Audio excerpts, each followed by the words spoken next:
Capítulo 29, que trata de la discreción de la hermosa Dorotea con otras cosas de mucho gusto y pasatiempo. Esta es, señores, la verdadera historia de mi tragedia. Mirad y juzgad ahora si los suspiros que escuchastes, las palabras que oístes y las lágrimas que de mis ojos salían tenían ocasión bastante para mostrarse en mayor abundancia, y, considerada la calidad de mi desgracia, veréis que será en vano el consuelo, pues es imposible el remedio de ella. Solo os ruego, lo que con facilidad podréis y debéis hacer, que me aconsejéis dónde podré pasar la vida sin que me acabe el temor y sobresalto que tengo de ser hallada de los que me buscan, que, aunque sé que el mucho amor que mis padres me tienen me asegura que seré de ellos bien recebida, es tanta la vergüenza que me ocupa solo el pensar que, no como ellos pensaban, tengo de parecer a su presencia, que tengo por mejor desterrarme para siempre de ser vista que no verles el rostro, con pensamiento que ellos miran el mío, ajeno de la honestidad que de mí se debían de tener prometida. Cayó en diciendo esto, y el rostro se le cubrió de un color que mostró bien claro el sentimiento y vergüenza del alma. En las suyas sintieron los que escuchado la habían tanta lástima como admiración de su desgracia, y, aunque luego quisiera el cura consolarla y aconsejarla, tomó primero la mano Cardenio, diciendo: En fin, señora, que tú eres la hermosa Dorotea, la hija única del rico Clenardo. Admirada quedó Dorotea cuando oyó el nombre de su padre, y de ver cuán de poco era el que le nombraba, porque ya se ha dicho de la mala manera que Cardenio estaba vestido, y así le dijo: ¿Y quién sois vos, hermano, que así sabéis el nombre de mi padre? Porque yo, hasta ahora, si mal no me acuerdo, en todo el discurso del cuento de mi desdicha no le he nombrado. Soy, respondió Cardenio, aquel sin ventura que, según vos, señora, habéis dicho, Lucinda dijo que era su esposa. Soy el desdichado Cardenio, a quien el mal término de aquel que a vos os ha puesto en el que estáis me ha traído a que me veáis cual me veis, roto, desnudo, falto de todo humano consuelo, y, lo que es peor de todo, falto de juicio, pues no le tengo sino cuando el cielo se le antoja dármele por algún breve espacio. Yo, Dorotea, soy el que me hallé presente a las sinrazones de don Fernando, y el que aguardó oír el sí que de ser su esposa pronunció Lucinda. Yo soy el que no tuvo ánimo para ver en qué paraba su desmayo, ni lo que resultaba del papel que le fue hallado en el pecho, porque no tuvo el alma sufrimiento para ver tantas desventuras juntas, y así dejé la casa y la paciencia, y una carta que dejé a un huésped mío, a quien rogué que en manos de Lucinda la pusiese, y víneme a estas soledades, con intención de acabar en ellas la vida, que desde aquel punto aborrecí como mortal enemiga mía. Mas no ha querido la suerte quitármela, contentándose con quitarme el juicio, quizá por guardarme para la buena ventura que he tenido en hallaros, pues siendo verdad, como creo que lo es, lo que aquí habéis contado, aún podría ser que a entrambos nos tuviese el cielo guardado mejor suceso de nuestros desastres que nosotros pensamos, porque presupuesto que Lucinda no puede casarse con don Fernando por ser mía, ni don Fernando con ella por ser vuestro, y haberlo ella tan manifiestamente declarado, bien podemos esperar que el cielo nos restituya lo que es nuestro, pues está todavía en ser y no se ha enajenado ni deshecho. Y pues este consuelo tenemos, nacido no de muy remota esperanza, ni fundado en desvariadas imaginaciones, suplicoos, señora, que toméis otra resolución en vuestros honrados pensamientos, pues yo la pienso tomar en los míos, acomodándoos a esperar mejor fortuna, que yo os juro, por la fe de caballero y de cristiano, de no desampararos hasta veros en poder de don Fernando, y que, cuando con razones no le pudiera traer a que conozca lo que os debe, de usar entonces la libertad que me concede el ser caballero, y poder con justo título desafiarle, en razón de la sinrazón que os hace, sin acordarme de mis agravios, cuya venganza dejaré al cielo por acudir en la tierra a los vuestros. Con lo que Cardenio dijo se acabó de admirar Dorotea, y, por no saber qué gracias volver a tan grandes ofrecimientos, quiso tomarle los pies para besárselos, mas no lo consintió Cardenio, y el licenciado respondió por entrambos, y aprobó el buen discurso de Cardenio, y, sobre todo, les rogó, aconsejó y persuadió que se fuesen con él a su aldea, donde se podrían reparar de las cosas que les faltaban, y que allí se daría orden cómo buscar a don Fernando, o cómo llevar a Dorotea a sus padres, o hacer lo que más les pareciese conveniente. Cardenio y Dorotea se lo agradecieron, y aceptaron la merced que se les ofrecía. El barbero, que a todo había estado suspenso y callado, hizo también su buena plática y se ofreció con no menos voluntad que el cura a todo aquello que fuese bueno para servirles. Contó asimesmo con brevedad la causa que allí los había traído, con la extrañeza de la locura de don Quijote, y cómo aguardaban a su escudero, que había ido a buscarle. Vínosele a la memoria Cardenio, como por sueños, la pendencia que con don Quijote había tenido y contóla a los demás, mas no supo decir por qué causa fue su quistión. En esto oyeron voces, y conocieron que el que las daba era Sancho Panza, que, por no haberlos hallado en el lugar donde los dejó, los llamaba voces. Saliéronle al encuentro, y, preguntándole por don Quijote, les dijo cómo le había hallado desnudo en camisa, flaco, amarillo y muerto de hambre, y suspirando por su señora Dulcinea, y que, puesto que le había dicho que ella le mandaba que saliese de aquel lugar y se fuese al del Toboso, donde le quedaba esperando, había respondido que estaba determinado de no parecer ante su fermosura fasta que hubiese fecho fazañas que le ficiesen digno de su gracia, y que si aquello pasaba adelante, corría peligro de no venir a ser emperador, como estaba obligado, ni a un arzobispo, que era lo menos que podía ser. Por eso, que mirasen lo que se había de hacer para sacarle de allí. El licenciado le respondió que no tuviese pena, que ellos le sacarían de allí, mal que le pesase. Contó luego a Cardenio y a Dorotea lo que tenían pensado para remedio de don Quijote, a lo menos para llevarle a su casa. A lo cual dijo Dorotea que ella haría la doncella menesterosa mejor que el barbero, y más, que tenía allí vestidos con que hacerlo al natural, y que la dejasen el cargo de saber representar todo aquello que fuese menester para llevar adelante su intento, porque ella había leído muchos libros de caballerías y sabía bien el estilo que tenían las doncellas cuitadas cuando pedían sutones a los andantes caballeros. Pues no es menester más, dijo el cura, sino que luego se ponga por obra, que, sin duda, la buena suerte se muestra en favor nuestro, pues, tan sin pensarlo, a vosotros, señores, se os ha comenzado a abrir puerta para vuestro remedio, y a nosotros se nos ha facilitado la que habíamos menester. Sacó luego Dorotea de su almohada una saya entera de cierta telilla rica y una mantellina de otra vistosa tela verde, y de una cajita un collar y otras joyas, con que en un instante se adornó de manera que una rica y gran señora parecía.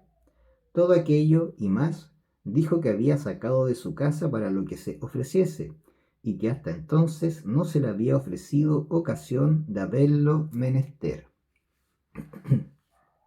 A todos contentó en extremo su mucha gracia, donaire y hermosura, y confirmaron a don Fernando por de poco conocimiento, pues tanta belleza desechaba. Pero el que más admiró fue Sancho Panza, por parecerle, como era así verdad, que en todos los días de su vida había visto tan hermosa criatura, y así preguntó al cura con grande ahínco le dijese quién era aquella tan fermosa señora, y qué era lo que buscaba por aquellos andurriales.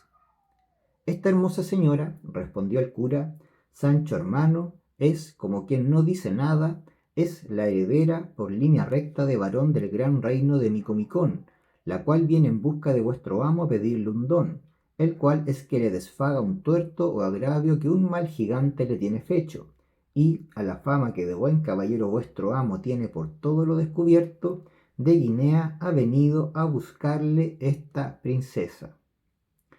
Dichosa buscada y dichoso hallazgo, dijo a esta sazón Sancho Panza, y más si mi amo es tan venturoso que desfaga ese agravio y enderece ese tuerto, matando a ese hideputa de ese gigante que vuestra merced dice,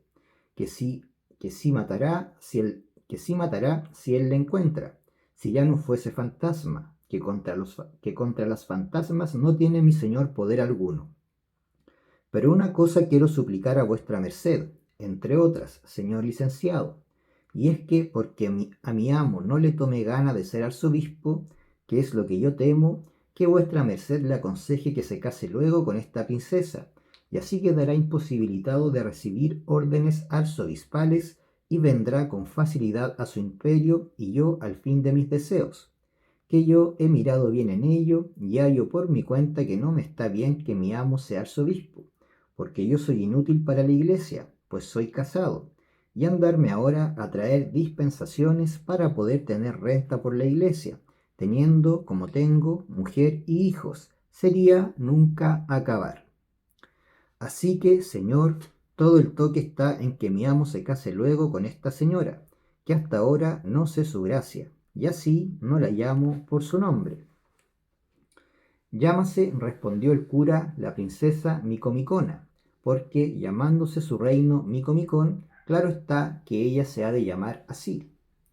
No hay duda en eso, respondió Sancho, que yo he visto a muchos tomar el apellido y alcurnia del lugar donde nacieron, llamándose Pedro de Alcalá, Juan de Úbeda y Diego de Valladolid. Y esto mismo se debe de usar allá en Guinea, tomar las reinas los nombres de sus reinos. Así debe de ser, dijo el cura, y en lo del casarse vuestro amo, yo haré en ello todos mis poderíos.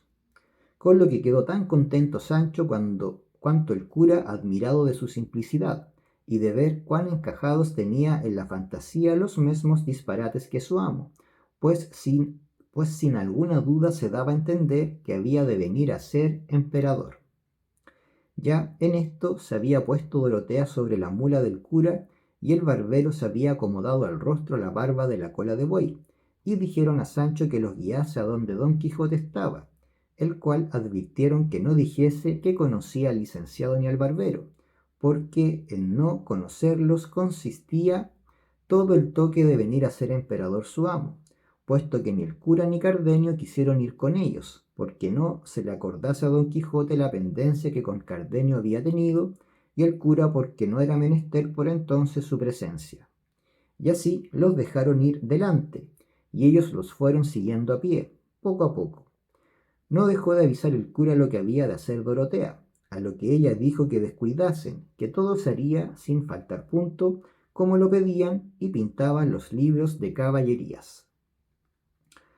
3/4 de legua habrían andado, cuando descubrieron a Don Quijote entre unas intrincadas peñas, ya vestido, aunque no armado, y así como Dorotea le vio y fue informada de Sancho que aquel era Don Quijote, dio del azote a su palafrén, siguiéndole el bien barbado barbero. Y en llegando junto a él, el escudero se arrojó de la mula y fue a tomar en los brazos a Dorotea, la cual, apeándose con grande desenvoltura, se fue a hincar de rodillas ante las de Don Quijote, y, aunque él pugnaba por levantarla, ella, sin levantarse, le fabló en esta guisa: de aquí no me levantaré, oh valeroso y esforzado caballero, basta que la vuestra bondad y cortesía me otorgue un don, el cual redundará en honra y pres de vuestra persona, y en pro de la más desconsolada y agravada doncella que el sol ha visto. Y si es que el valor de vuestro fuerte brazo corresponde a la voz de vuestra inmortal fama, obligado estáis a favorecer a la sin ventura que de tan lueñes tierra viene, al olor de vuestro famoso nombre, buscándoos para remedio de sus desdichas. No os responderé palabra, hermosa señora, respondió Don Quijote, ni oiré más cosa de vuestra facienda. Basta que os levantéis de tierra. No me levantaré, señor, respondió la afligida doncella, si primero, por la vuestra cortesía, no me es otorgado el don que pido. Yo vos le otorgo y concedo, respondió Don Quijote, como no se haya de cumplir en daño o mengua de mi rey, de mi patria y de aquella que de mi corazón y libertad tiene la llave. No será en daño ni en mengua de los que decís, mi buen señor, replicó la dolorosa doncella. Y, estando en esto, se llegó Sancho Panza al oído de su señor y muy pasito le dijo: Bien puede vuestra merced, señor, concederle el don que pide, que no es cosa de nada, solo es matar a un gigantazo, y esta que lo pide es la alta princesa Micomicona, reina del gran reino Micomicón de Etiopía. Sea quien fuere, respondió don Quijote, que yo haré lo que soy obligado y lo que me dicta mi conciencia, conforme a lo que profesado tengo.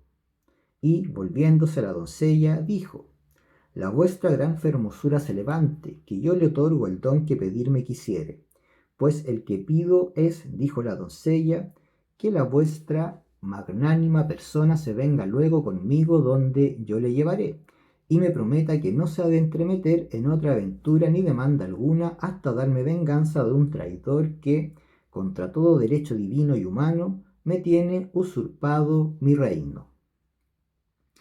Digo que así lo otorgo, respondió don Quijote, y así podéis, señora, desde hoy más, desechar la malenconía que os fatiga y hacer que cobre nuevos bríos y fuerzas vuestra desmayada esperanza, que, con la ayuda de Dios y la de mi brazo, vos os veréis presto restituida en vuestro reino y sentada en la silla de vuestro antiguo y grande estado, a pesar y a despecho de los follones que contradecirlo quisieren.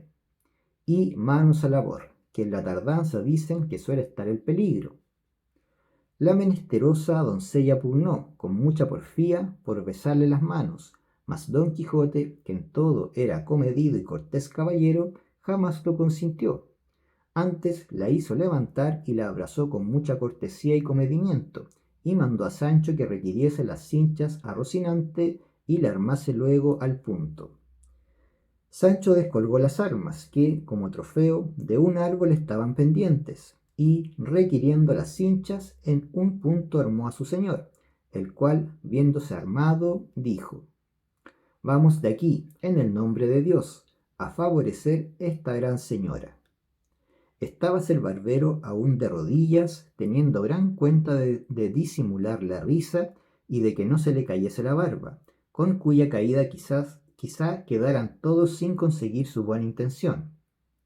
Y, viendo que ya el don estaba concedido y con la diligencia que don Quijote se alistaba para ir a cumplirle, se levantó y tomó de la otra mano a su señora, y entre los dos la subieron en la mula. Luego subió don Quijote sobre Rocinante, y el barbero se acomodó en su cabalgadura, quedándose Sancho a pie, donde de nuevo se le renovó la pérdida del rucio, con la falta que entonces le hacía, mas todo lo llevaba con gusto, por parecerle que ya su señor estaba puesto en camino, y muy a pique de ser emperador, porque sin duda alguna pensaba que se había de casar con aquella princesa y ser, por lo menos, rey de Micomicón. Solo le daba pesadumbre el pensar que aquel reino era en tierra de negros, y que la gente que por sus vasallos le diesen habían de ser todos negros, a lo cual hizo luego en su imaginación un buen remedio, y díjose a sí mismo: ¿Qué se me da a mí que mis vasallos sean negros? Habrá más que cargar con ellos y traerlos a España, donde los podré vender y a donde me los pagarán de contado, de cuyo dinero podré comprar algún título o algún oficio con que vivir descansado todos los días de mi vida. No, sino dormíos, y no tengáis ingenio ni habilidad para disponer de las cosas y para vender 30 o 10.000 vasallos en dácame esas pajas.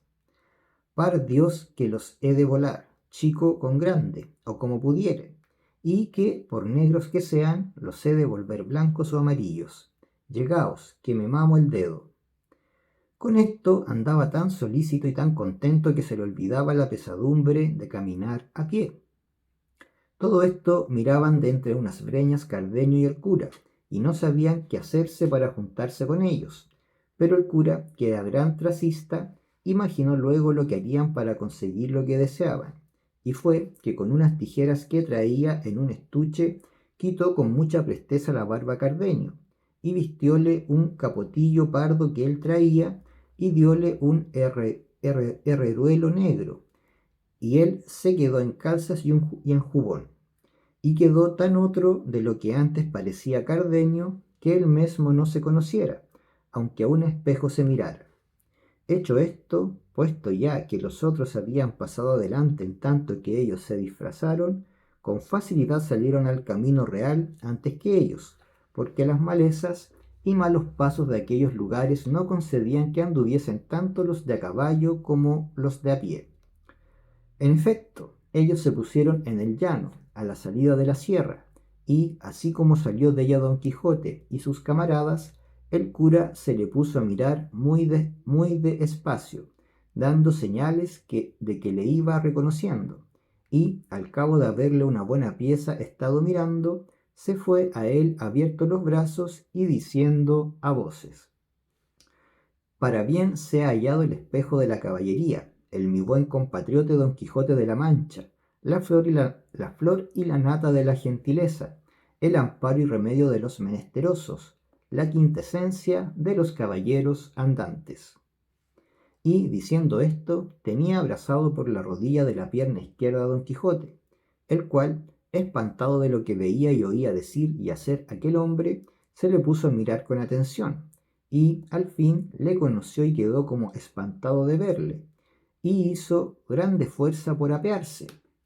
Mas el cura no lo consintió, por lo cual Don Quijote decía: déjeme vuestra merced, señor licenciado, que no es razón que yo esté a caballo, y una tan reverenda persona como vuestra merced esté a pie. Eso no consentiré yo en ningún modo, dijo el cura. Estése la vuestra grandeza a caballo, pues estando a caballo acaba las mayores fazañas y aventuras que en nuestra edad se han visto, que a mí, aunque indigno sacerdote, bastárame subir en las ancas de una de estas mulas de estos señores que con vuestra merced caminan, si no lo han por enojo. Y aún haré cuenta que voy caballero sobre el caballo Pegaso, o sobre la cebra o alfana en que cabalgaba aquel famoso moro Musaraque, que aún hasta ahora yace encantado en la gran cuesta Zulema, que dista poco de la gran Compluto. Aún no caía yo en tanto, mi señor licenciado, respondió Don Quijote, y yo sé que mi señora la princesa será servida, por mi amor, de mandar a su escudero de a vuestra merced la silla de su mula, que él podrá acomodarse en las ancas, si es que ella las sufre. Si sufre, a lo que yo creo, respondió la princesa, y también sé que no será menester mandárselo al señor mi escudero, que él es tan cortés y tan cortesano que no consentirá que una persona eclesiástica vaya a pie, pudiendo ir a caballo. Así es, respondió el barbero, y apeándose en un punto, convidó al cura con la silla, y él la tomó sin hacerse mucho de rogar. Y fue el mal que al subir a las ancas el barbero, la mula, que en efecto era de alquiler, que para decir que era mala esto basta, alzó un poco los cuartos traseros y dio dos coces en el aire, que, a darlas en el pecho de maese Nicolás o en la cabeza, él diera al diablo la venida por Don Quijote. Con todo eso, le sobresaltaron de manera que cayó en el suelo, con tan poco cuidado de las barbas que se le cayeron en el suelo, y, como se vio sin ellas, no tuvo otro remedio sino acudir a cubrirse el rostro con ambas manos y a quejarse que le habían derribado las muelas. Don Quijote, como vio todo aquel mazo de barbas, sin quijadas y sin sangre, lejos del rostro del escudero caído, dijo: vive Dios, que es gran milagro este. Las barbas le han derribado y arrancado del rostro, como si las quitaran a posta. El cura, que vio el peligro que corría su invención de ser descubierta, acudió luego a las barbas y fuese con ellas a donde yacía maese Nicolás, dando aún voces todavía, y de un golpe, llegándole la cabeza a su pecho, se las puso, murmurando sobre él unas palabras que dijo que era cierto ensalmo apropiado para pegar barbas, como lo verían, y cuando se las tuvo puestas se apartó, y quedó el escudero tan bien barbado y tan sano como de antes, de que se admiró Don Quijote sobremanera, y rogó al cura que cuando tuviese lugar le enseñase aquel ensalmo, que él entendía que su virtud, a más que pegar barbas, se debía de extender, pues estaba claro que de donde las barbas se quitasen, había de quedar la carne llagada y maltrecha, y que, pues todo lo sanaba, a más que barbas aprovechaba. Así es, dijo el cura, y prometió de enseñársele en la primera ocasión.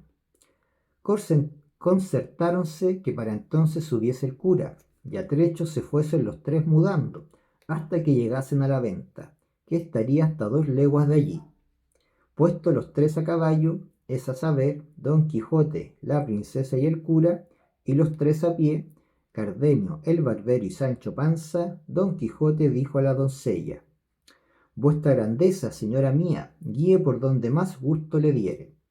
Y antes que ella respondiese, dijo el licenciado: ¿Hacia qué reino quiere guiarla vuestra señoría? ¿Es por ventura hacia el de Micomicón, que si debe de ser, o yo sé poco de reinos? Ella, que estaba bien en todo, entendió que había de responder que sí, y así dijo: Sí, señor, hacia ese reino es mi camino. Si así es, dijo el cura, por la mitad de mi pueblo hemos de pasar, y de allí tomará vuestra merced la derrota de Cartagena, donde se podrá embarcar con la buena ventura. Y si hay viento próspero, mar tranquilo y sin borrasca, en poco menos de 9 años se podrá estar a vista de la gran laguna Meona, digo, Meótides, que está poco más de 100 jornadas más acá del reino de vuestra grandeza. Vuestra merced está engañado, señor mío, dijo ella, porque no ha 2 años que yo partí de él, y en verdad que nunca tuve buen tiempo. Y, con todo eso, he llegado a ver lo que tanto deseaba, que es al señor Don Quijote de la Mancha, cuyas nuevas llegaron a mis oídos así como puse los pies en España, y ellas me movieron a buscarle, para encomendarme en su cortesía y fiar mi justicia del valor de su invencible brazo. No más, cesen mis alabanzas, dijo a esta sazón Don Quijote, porque soy enemigo de todo género de adulación, y, aunque ésta no lo sea, todavía ofenden mis castas orejas semejantes pláticas. Lo que yo sé decir, señora mía, que ora tenga valor o no, el que tuviere o no tuviere se ha de emplear en vuestro servicio hasta perder la vida. Y así, dejando esto para su tiempo, ruego al señor licenciado me diga qué es la causa que le ha traído por estas partes, tan solo y tan sin criados, y tan a la ligera, que me pone espanto. A eso yo responderé con brevedad, respondió el cura, porque sabrá vuestra merced, señor Don Quijote, que yo y maese Nicolás, nuestro amigo y nuestro barbero, íbamos a Sevilla a cobrar cierto dinero que un pariente mío que ha muchos años que pasó a Indias me había enviado, y no tan pocos que no pasan de 60.000 pesos ensayados, que es otro que tal. Y, pasando ayer por estos lugares, nos salieron al encuentro 4 salteadores y nos quitaron hasta las barbas, y de modo nos las quitaron que le convino al barbero ponérselas postizas, y aun a este mancebo que aquí va, señalando a Cardenio, le pusieron como de nuevo. Y es lo bueno que es pública fama por todos estos contornos que los que nos saltearon son de unos galeotes que dicen que libertó, casi en este mismo sitio, un hombre tan valiente que, a pesar del comisario de las guardas, los soltó a todos, y, sin duda alguna, él debía de estar fuera de juicio, o debe de ser tan grande bellaco como ellos, o algún hombre sin alma y sin conciencia, pues quiso soltar al lobo entre las ovejas, a la raposa entre las gallinas, a la mosca entre la miel. Quiso defraudar la justicia, ir contra su rey y señor natural, pues fue contra sus justos mandamientos. Quiso, digo, quitar a las galeras sus pies, poner en alboroto a la Santa Hermandad, que había muchos años que reposaba. Quiso finalmente hacer un hecho por donde se pierda su alma y no se gane su cuerpo. Habíales contado Sancho al cura y al barbero la aventura de los galeotes, que acabó su amo con tanta gloria suya, y por esto cargaba la mano el cura refiriéndola por ver lo que hacía o decía Don Quijote, al cual se le mudaba la color a cada palabra, y no osaba decir que él había sido el libertador de aquella buena gente. Estos, pues, dijo el cura, fueron los que nos robaron. Que Dios, por su misericordia, se lo perdone al que no los dejó llevar al debido suplicio.